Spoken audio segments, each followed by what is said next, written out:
Today, we're here with Dan from Alarming Ladder. We're going to talk about indie game development. Hi Dan, how are we? I'm good, how are you? So, first question.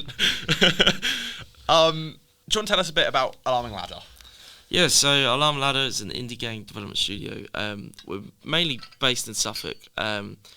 We kind of started off uni graduates, there was about 3 of us, and we were like, right, let's kind of start a company. So we went through the transfuser process, which is a government scheme that helps out. We're given a little bit of funding, you can apply for more. That opportunity basically led to more opportunities, led to us releasing a couple of games, and then kind of becoming more of a contract service kind of provider and helping out other companies. Cool. So you touched on there about transfuser. What sort of process do you have to go through when you're applying for funding for the game? Yeah, so transfuser is quite a nice. It's very unique, but quite a nice bit of funding because what it is it's aimed towards recent graduates or people graduating from uni, and it's usually like kind of 2 pages form. You have to write your business plan, your game plan, your team, your skills, everything like that, and then you do a 2-minute pitch video about kind of what you're going to make, what you're already making in some cases, and what you plan to kind of finish off with the transfuser money. It supports you from kind of May time to August or September usually. But yeah, and that's kind of how you get that funding. Other funding is a lot of like form writing, sending off pitch videos, doing some online calls, stuff like that. With game development, it's a bit like the music industry. You're not guaranteed to make it. Yeah. So, did your family or anything say, you can do this, but we want you to have another job, or don't do it at all? Yeah, I don't think it's kind of the adult and the most mature reasoning is to be like, you're not going to be amazing. Like, out of the gate. Like, I think some people are like, gung-ho. Like, I've known people that I've gone and taught at high school that are like currently making games now, so I expect them to just go gung-ho, make loads of money and live a great life. Yeah. For myself, I was kind of umming and ahhing. I was always like either film or games. With kind of getting around college time, I went, I'll do games. And then it got to the point where I was like, Mum, Dad, everyone involved was like, right, you need to choose what you want to do. You could do whatever you want at college because that's 2 years, your choice. You've done high school. I didn't have the best time at high school, wasn't there most of the time. And then I kind of didn't like most of the subjects, so I didn't really know what I was doing. I enjoyed media there and a bit of computer science, but I didn't have the best kind of guidance and support on that. I enjoyed drama, but I dropped it, unfortunately, which was madness to me. And then I kind of got to college and they were like, you do what you want, just make sure you're kind of being kind of practical. You've got X amount of days in college, you've got some outside, why don't you get a job? So I did kind of job shopping, big up Harrods McDonald's, big supporters of me, basically worked there, built up my confidence, built up my understanding how the world works, money skills, stuff like that. And then it got to the point at the end of college, it was a choice of either A, stay at McDonald's, go for the management job, go up the crew trainer pipeline, try to get a bit more money, a bit more stable shift work, and then B was kind of go to uni. You got 3 years to try and make something out of yourself to the point where you can go and apply for something. So I took the risk and went to uni because I was quite young. I was like, I could do it now. It's going to be easier than doing it later if I have like kids, wife, house, stuff like that. So I went to uni, kind of went on the progression path for the first year. Didn't do the best, didn't do much, was too busy making friends, doing other stuff. And then the second year, kind of COVID hit.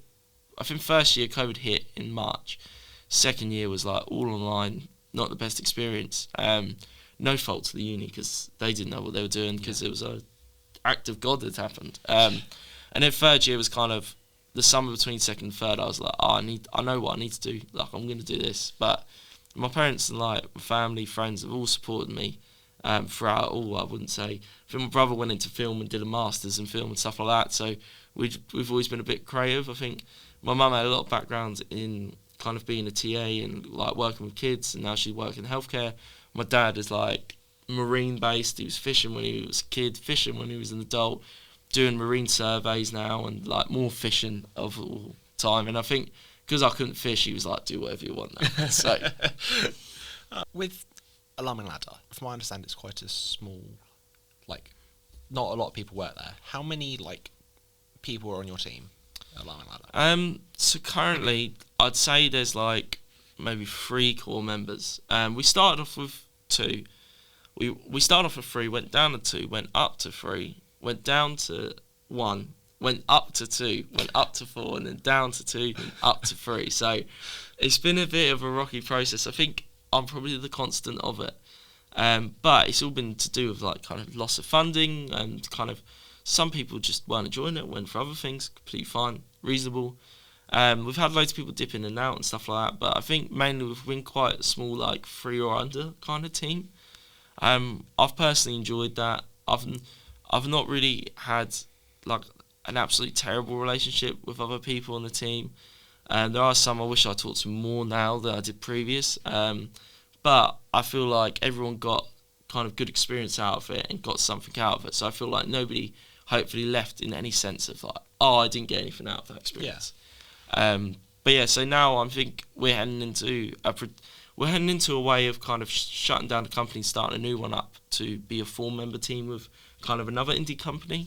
So that's like a new exciting adventure for me. So that kind of is going to make it a lot easier because I do think the constraints of a 2-person team or a 3-person team is that you do have to do a lot of work and you have to dip. I like doing a bit of everything, but I'm also not good at everything. I'm hardly good at one thing, so it's like quite a bit of a stretch to try and do everything. So it'll be nice to have a lot more kind of programming support on in the future. Okay, that's cool. So you mentioned when we were talking about the application for funding, you said that you had to like say what your idea was. So where does the idea normally come from for some of your games? So like if I went off my first one, which is Kingdom Run, that completely started off in the sense of I needed to upskill. I was going in 3rd year and I was just gun ho on getting a job. It wasn't that I didn't want to, like, it's not like, oh, I hate McDonald's so much I didn't want to go back. It was like, I want to try my fullest at this before kind of giving up on it. Because I was more than happy to give up on it and like actually get like a sustainable job that I could find enjoyment in and do that. But I was like, I really want to do something really creative. So I did Kingdom Run, and that basically started off as I watched the new Tomb Raider film. I liked the old Indiana Jones film. I want to do something VR. Let's do something kind of Beat Sabery where you're running, but instead you're running down a track, dodging things as the main thing. Made it like a really basic grey blocks kind of level within a couple of weeks. Got my brother to play it, and he put the headset on, dodged things normally, and then rolled down on the ground like a worm, which was really funny. And it was seeing that reaction, I was like, oh, that's great, that idea has worked. And I think, spent months on it, finished it, done it. But the idea did generally just come from my interest in Indiana Jones. Tomb Raider, there was a gap in the market, there wasn't that many adventure games. Now they've just released Indiana Jones and stuff like that, so it's not really there anymore. But like, for example, Story Sur, which was our 48-hour game jam game, that started off with, we got the theme of retro. We were all scared of Mr. Blobby as a kid. Imagine Mr. Blobby was killing children and hiding in the sewer. That's the game, we'd do it. So it really does depend on the different ideas. I think it also depends on like what your aim is. Like for Mr. Snotty, it was like, we got to do this in like a weekend, so it needs to be small. Where Kingdom Run kind of started off was like, let's just get one game mode done, because we've never made a game before. Let's get one game mode done, and then we can see what we can do from there. And start off, we made an endless mode, and then we start making like story levels that got like progressively harder and customized and stuff like that. Cool. With indie games, it's like sometimes they're the best games compared to the AAA games. Sometimes indie games you can tell that there's been blood, sweat, and tears poured into indie games. Do you feel that indie games have been like indie games are like a bigger sort of, it's like a big like market for games that are like smaller, more like niche, unique little stories compared to the AAA games where you just run around shooting people in the face? Yeah, I think it depends on the audience as well, because I think when I was a kid, I remember playing Call of Duty, and that was my thing. Like Call of Duty Black Ops 2, I'm on it, I'm getting all the kills, I'm playing zombies, I'm enjoying it. I wouldn't have ever picked up Flower. I think I picked up an indie game called Flower on the PS4, and it was this beautiful game where you're like just guiding them petals around and flying about. And I played it and I enjoyed it, and I was like, oh, this is like a game that I've never played before and never would have tried, but I tried it. And I think that's through PS Plus or whatever, when they gave out free games. And I think indie games are quite interesting because you wouldn't. There was Roller Dome, which came out a couple of years ago, where it's roller skating but with guns, Yeah. and you do tricks like Tony Hawk to get ammo, and that's something that I feel like AAA companies wouldn't take the risk on. And I don't necessarily think, in the sense, I know it's quite easy to go like AAA companies are bad, they're dreadful, all that. I think they're just not willing or able to take a risk due to the financial constraints of the size of their team. I think within the year we've seen a lot of layoffs last year, and I think that's been a result of maybe no risk being taken at all, or one being taken and not paid off. I think when we look at like last year's releases and stuff, there was a lot of kind of commonality between live service games not doing well, multiplayer games not doing well. Meanwhile, like single player story games had like succeeded very good. Like Baldur's Gate came out, did really well. Yeah. That's single player kind of D&D and stuff like that. That was like kind of the basis of that idea. So I think indie games are thriving right now because I think a lot more people are making them. Yeah. Because you can just access it, you can do it, you don't need qualifications, you can just make one. And I think it's also the fact that people are looking for that bit of variety, and I think cost of living crisis, money stuff, all that, it's easier to buy a £15 game than a £60 game. Yeah. So that also plays into it. Yeah. So like over half term I played quite a few indie games. I played Road 96, which has soon become one of my favourite games. It's just like a little like Minecraft story mode little game. You're travelling to try escape a country that's going under a new ruler, like a dictatorship. I thought it was very reminiscent of current times, but it was really good because like you build the characters you meet story throughout the different, because you play as like missing children who are trying to escape. Yeah. And in each time you run into new people and you build their story up and you learn more about them each time. And there was one time where we got to the border and it was the final mission for one of the characters, and my character got arrested and the other character got shot, and I was like, no. I was invested, but I've never been invested in a video game like that before, and it's really strange. And it's weird. It's like indie games, they have so much more emotion and stuff in it compared to the AAA games. Don't get me wrong, Red Dead Redemption 2, the end, I was a little upset, but like indie games just, I mean, because they're not as long as the AAA games either, so they have to cram so much more storytelling in such that little time, but they pull it off, and it's brilliant. The fact people are able to do that in such little time with such little funding as well. Yeah, and I think it kind of plays back to that risk and reward thing. So with those indie games, because you're not pleasing a corporate higher up structure or shareholders and stuff like that, I'd expect an EA couldn't pull off a game like that as easy.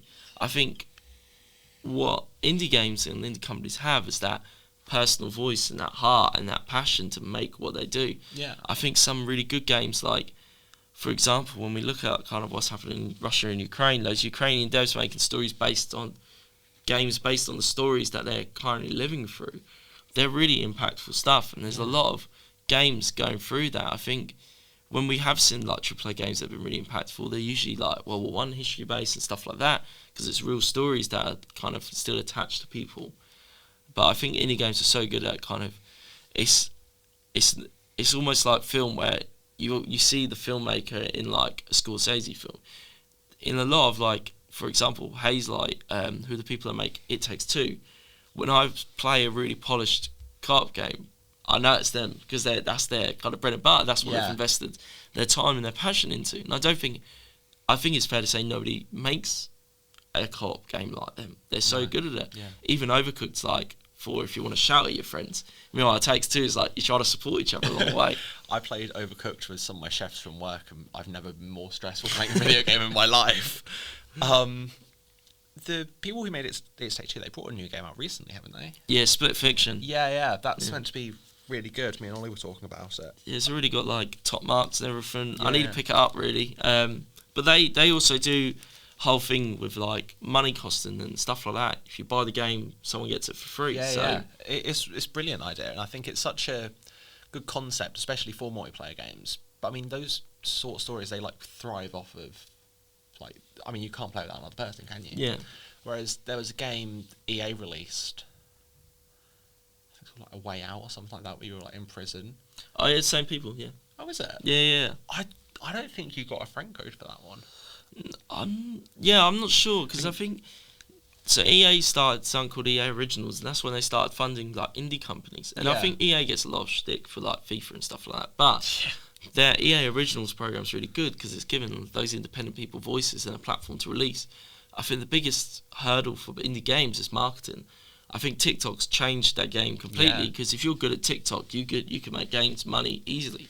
Yeah. I see like there's a horror game where you play two dogs with flashlights. I thought the game was already out because I've seen so much content about it. It's like 2 years from release or whatever. So Yeah. I think it's like it's a young person's game with the marketing side now. Yeah. So do you feel like that's an important thing for you to like grasp? You know, having to. I mean, you have a game that's currently in development. So do you feel like when you're nearing the release time for that game, you'll like pick up marketing on like TikTok and try to do like the viral trends that some could consider cringe, but Yeah. get the views and stuff like that? I would try, but I'm probably just gonna pay someone to do it. So I'm not good with social media. I barely post my private ones. Like, I do think they're experts for a reason. I think as a novice, I'd be more happy to put some funny memes on TikTok. But I would like to give everything to someone and be like, please make me money. Like, make people look at this game. But it's quite, because I think it's supposed to be every pound you spend on marketing should equal a sale. Yeah. So if you're trying to make loads of money, spend a lot of money on marketing. So yeah. Yeah. Okay.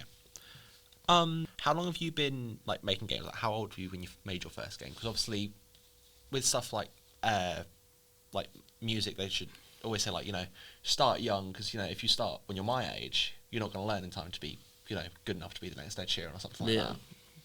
that. I think for me, I would say I wasn't on that trend of like getting young. Like I know high school students that are making games now, they're going to be making bank in the future. Like they'll be doing well. And I think there is truth to starting young is good. I think what a lot of young people don't appreciate, and it's like an old person saying it, but the value of the time you've got, you won't appreciate till it's gone. Yeah. I will look back at like the times I played Rainbow Six Siege with my friend. Spent 6 hours like every night with them playing it. For what? Like I wasn't achieving anything, you know. And I feel it's kind of a pessimistic view, but I also think like I look back and I had great times then. Yeah. But I think as a young person, especially when you're at college and uni, like I think people don't appreciate uni's 3 years dedicated to your profession, to what you want to do. If you throw yourself full-heartedly into that, there's no reason you shouldn't succeed. I think the people that struggle are the people that do uni and expect, I've got a degree, I'll get a job, when there's hundreds of thousands of people in the same boat. Especially with remote work now, it's like you're against the world. Like you're not just against whoever's near you. So I think in the sense of like starting early, I've probably only really made a game in like college, and even then I wouldn't consider it a game because I just did the story writing on it. And I know I'm not trying to dig on any narrative writers and stuff, I do think, but for me I wasn't writing it like a game, I was writing it like a film because I just didn't know what I wanted to do. The first like game I made where I'm like, oh, I've made a game, was I made like a Slender clone in like 2020 or something, and that was like, oh, I've made something start to finish done. So I think for me that would be what I'd consider like one of my first games. That's why I consider I've started game development. Yeah. Because I started making stuff, put it on Uni Store and stuff like that. So that's when I've kind of considered that as my start. Okay. Because I mean, back when I was in primary school, a hot minute ago, you know, we always used to use Scratch, and I think it's quite an interesting thing that they're teaching coding, you know, to 7-year-olds. I think it's quite a good thing for people, you know, they can look back and be like, you know, have you had any experience? Yeah, Scratch. Yeah. And it's quite a good place to start. It's very simple and it's very, you know, a bit crappy. But I think it's a good place to start, and I think it's very interesting. I mean, they're still teaching, like my cousin's in year 6 at the minute, but they're still making her use Scratch to, you know, make this little cat thing run around in circles. Yeah. And I think it's really interesting. It's a very good thing that they're teaching it so Yeah. young. And I think I've been doing workshops at schools on Twine and Ink and stuff like that, or helping out with them. And that shows the fundamental skills, because I think within the kind of context of education, stuff like that, a kid's more likely to engage with a game than a book. Yeah. So with like Scratch now, you're teaching the fundamentals of like what statements mean, like problem solving, stuff like that, maths. And Like, I use vector maths all the time. It's the only thing I remember for GCSE now, because that was all I've been doing. So I think it's been good that they embedded it. Like, I've done a bit of Scratch when I was in primary school. I can't remember any of it because it's too long ago. But I remember at high school we did like Excel sheets, and I know it sounds silly, but that's actually translated a lot to games where I've been able to kind of use that with the business side and also stat sides and stuff like that. So it all kind of embeds into like the future of what you want to do. Yeah. Okay. How? So obviously, there are people who are been doing this for years, and they're teaching people. So I mean, obviously there'll be like workshops and stuff like that. Is there like any like resources you had when you were like starting out making games that like really helped you? Yeah, I think Brackies, Jimmy Vegas, these are all like YouTubers that create content. I think YouTube's like just such a great hub for learning anything. Like, I was talking to someone today who's learning circus skills through YouTube. Like, it's like you can learn anything. Yeah, I mean, I learned how to play the Interstellar theme on piano through YouTube. Yeah, so I think YouTube's definitely the way. You can like do YouTube, and then there's kind of paid tutorials on different sites, like I think it's Squarespace or something. But you can get paid tutorials in there, and that's when you start upskilling. And then I think for game development, once you've done tutorials and you understand that it's like buying plugins and using them, which are for Unity, where it's like custom code that someone else has made to make it work for your game.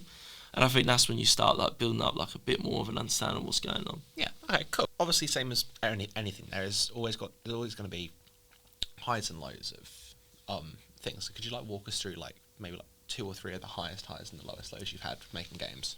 Yeah. So from making games, my highest will probably be EGX. I got to go on stage, showcase my game, and I think it was quite a nice personal moment because big shout out to Junkfish and my boss Adam. He came along and sat in the crowd and actually took part on stage. And I was working for him and his company while trying to start my own and try and get some more money in.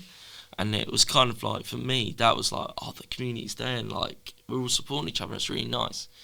And then I think just being on the stage at EGX was crazy. Like, I didn't think I'd be able to do it, let alone like only a couple of years into making games. And then I think Dundev, which was a great experience for me, which is like 1 month, you're in Dundee, you're working on your game in the studio, and then you can win 25k at the end. And I think for me, it wasn't like the money that was like the best part. The best part was meeting people. So I met a couple of my best friends there, and we've been able to like have good conversations, go to wrestling events. We've been able to meet up, and that's like been a high for me. Is like meeting those people that do what I do, but also like we can talk about other stuff. Like, yeah, we have conversations about kebabs all week. Like, which one's the best one? We've got ratings of different food places across the country and stuff like that. So oh, that's brilliant. That's a nice like high there. I think with the lows, it's mainly when money was tight. I think it's been difficult. Like when I've had a dry spell where I haven't paid myself for a month, and then paid myself the month afterwards, and then took another gap and stuff like that, and just trying to keep that going because I moved out. I'm not like, I think it's alright to live with parents. I'm not saying it's not. For me, I kind of wanted to be independent. I wanted to try and like make something. So I've always like tried to not go to home as much. So when money got tight, it's the stress of that, and I didn't enjoy that. Not saying home was a bad situation. I just really liked being where I was, where I lived. And then I can't really think of another low except from kind of getting feedback from like certain publishers or individuals that haven't been the most positive. But it's a learning curve. It's a good thing. I think it's negative to begin with, and it's a bit of a low of hearing someone saying don't like the game, but you've actually got to pick out the good bits of feedback that you're trying to improve on. And then I did receive a death threat once, but I think in hindsight it was not as much of a low because that person was an idiot, because I wasn't working on the game they were death threatening me for, bear in mind working in the company. So it was quite just like a sober moment of like, no, I'm alright, it's just people are idiots sometimes, which is a good thing to remember. So obviously with indie games, some of them start out as nothing and become some of the biggest games of all time. You know, would we class Among Us as an indie? Yeah, definitely. Yeah. I mean, that obviously took centre stage during lockdown especially. It was just a fun thing that people could play and scream at the TV, think, I hate this game. Yeah. And Minecraft as well. Minecraft started out as just a little thing with these weird people running around with wiggly arms. And then obviously, look where it is now. It's sold for God knows how many, billions, in 2014. Do you ever feel like it's like a really, like, do you feel like you could ever be, you know, the next like Minecraft, or do you think it's like, it's just what happens, go with the flow sort of thing? I think there's definitely a science to it, but I think a science that only some know. I don't know it personally. I don't personally think I'll make a game that makes me enough money that I don't have to worry about anything ever again. I think props to the people that can. I think Among Us is a great example because they've started up funding for indies, so they're actually putting it back into that community that's been supporting them, which is lovely. I'm not saying people have to, like, if you make a load of money, go buy yourself a house and chill out for ages, like, it's completely fine. But I think for me, I don't understand the science fully. All I want to do is try and make it an enjoyable game. And I think as long as I'm still putting good stuff out there, hopefully I'll get some sort of reward. Like, I've always said, if I could go to Disneyland based off a profit of a game, that is such an amazing achievement to me as like a kid that didn't ever leave the country because we couldn't afford it. So something like that would be great for me. But I just hope I make a game good enough that people go like, oh, I played that game, it was enjoyable, rather than being like, I've never heard of it. like there's a bit of like, I want people to like see that I can do it and like show people that, you know, little boy from Harwich can do something good. So has there ever been like people who've been like, you're not going to make it, and you know, like, just you're trash at what you do, stuff like that? Because I mean, it happens everywhere. Yeah, I think I've not really had people that have said like, I've had people say you're trash and stuff. Like, there was a lot of people during education and stuff like that. I think within coming in the industry, I've not had too many instances of that. I've had some people on vendettas to get me out for no reason. Only because, like, I think I got like a little tool banner and they got like really mad and like, I don't know. I just try to go with the flow, and I think anyone that does go out of their way to do that, I'm like, you got one life to live. Like, I get nothing out of trying to tear someone down. Yeah. And I hope nobody gets anything out of doing the same for me. So I think it is difficult because there can be some people that like laugh and like, especially people from background if I say like I'm making games and stuff, they kind of just laugh, go, what, Call of Duty? And it's like, well, it's like hundreds, but yeah, I think it's difficult. But I think it's like anything, like, a lot of people get off the idea of like doubting people and feeds into their own persona, a sense of like, oh, if I tell them they're bad, I don't have to acknowledge what I'm not doing right in my current life. So do you feel like those people who have been like, you know, who may have said, oh, you know, you're bad, stuff like that, do you feel like you have something to be like, I want to prove these people wrong, I want to, you know, make a game that people will enjoy, and, you know, just like stick it to them and be like, I've done this? Well, I don't think it's sticking to it as much. I kind of want to show them that they can do it as well. Like, I think for me, it's like, if someone's like, you could never do that, I'll be like, no, I can. And I can show you, like, I can help out with whatever you're doing and, like, try and help you as well. Rather than kind of, like, sticking it to the man, which is quite a funny idea. But I feel like a lot of the time, from the area I was in, which was not, like, it's not an absolutely deprived area, but it was not the best. And I think because we were, like, a dead-end town, a lot of the pessimism was like, you'll never make it, you can't do it. And I think a lot of people that moved out, like, especially my age and younger, who've moved out of the area, they have been starting to make it. They have been shown that way, and it would be nice. Like, I've always dreamt of doing a game relating to Harwich, and to like where I lived and stuff like that. Kind of going back to what we said about indie developers telling their own story, just to kind of highlight the area and the good things from it. Like, we have a lot of historical stuff. We have Laporte. We have a lot of like seaside features and stuff. Like, when you talk about Essex and the seaside towns, it's usually Clacton that gets talked about, but there are some little ones around the corner like Harwich that do have a lot to offer and a lot to support, and the community could use and like benefit from that business. I think we're seeing within Harwich, like, we have the connection between us and Holland, and there's a lot of context there and a lot of history there that could be kind of looked at as well. Like, we supplied all the parts for the Mayflower, and there's loads of stuff like that. And I think for me, rather than like sticking it to the man like, oh, screw you, Harwich, and stuff like that, like, I do always go like, oh, I'm not coming back and stuff like that. But I would like to kind of shine a positive light on kind of where I'm from and stuff, because even if I didn't have the best experience there, it's still kind of made me who I am, and I can still acknowledge and appreciate that. Okay, that's quite nice. It's like,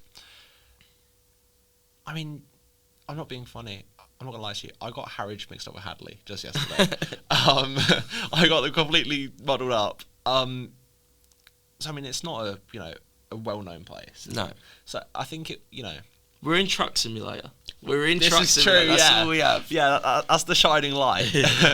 Same as Ipswich. What have we got? Ed Sheeran. Yes. Even though he isn't actually from here, he's from Manchester. But here we are. But yeah, no, I really like that idea that if you want to like make it big and want to do something that appreciates Harwich and shows like the history of Harwich. I really like that idea. It's a really nice idea. Right, one final question. What is some advice you give to a young person who wants to start making games for themselves? Other than the obvious things of like don't give up and be perseverant. I think there's a couple. So the main one I'd say is you're not going to get it right. You're not going to... some people do smash out the door, have amazing success and just do really well. And I think it's completely amazing for them. I'm not tearing them down or anything like that. But I think it's good to go in the mindset you're not going to get it right. You may struggle, but it's going to be worth it. Once you get to the point where you know what you want to do, it's worth it. Like, I've been making games for loads of times, and I think now I'm starting to understand what I like and enjoy and want to do. And I've gone towards more of like the education side and support of my local community more than I originally thought I would. And I think having that kind of mindset when you're starting out of like, I'm going to go with the flow, I'll say yes to as many things as possible to help out and support, and that'll be good. Don't like, for better words, like piss off anyone in the industry. Like, it's so small knit. Like, if I've angered anyone, I definitely would not be getting into the positions that I would be. I'm like all about the positive kind of being nice to people, supporting people. Even if you don't agree or dislike something, you can always discuss it and have a positive outcome from it. Yeah. It's all about like conflict resolution, stuff like that. It's always like a positive thing just to say hello, because you also don't know who you're going to work with. Like, we had Rubber Ducky Snacks come over and do some mocap. I met that person at an event when I was a student, and we just started a conversation. And ever since, we've always like kind of ran into each other just because how small the industry is. And I think that's like such a great benefit of it as an industry in itself. I feel like it's probably unlike film as much, where kind of you've got that small knit community. I'm not sure because I'm not trying to dig into films. But yeah, and then the other one is probably just game jam and feedback. I think make little projects, get feedback. If you don't get any feedback, if you're just making loads of little games, it's useless. You have to get feedback on them. And your mum's great. Your mum's always going to say nice things. But getting someone, like even just putting it on Twitter and getting feedback, or X or whatever it's called, or Blue Sky, getting feedback on there is like such a useful tool to build up your skills. And I think it's being able to be critical of what you can and can't do. I can't do animation. I can't do this. I can't do that. But I've learned how to do UI animation because I saw it was missing in my skill set. And I've started to do bits and pieces like that. And I think that's definitely what younger people should be looking at, is like, what don't I do well? Don't worry about what you do well, because that's fine. Don't need to change it. What can't you do? That's great. Right. So, that has been Dan from Alarm and Ladder. Thank you, Dan. Really appreciate it. No problem. Thank you very much. Yeah, thank you all for watching.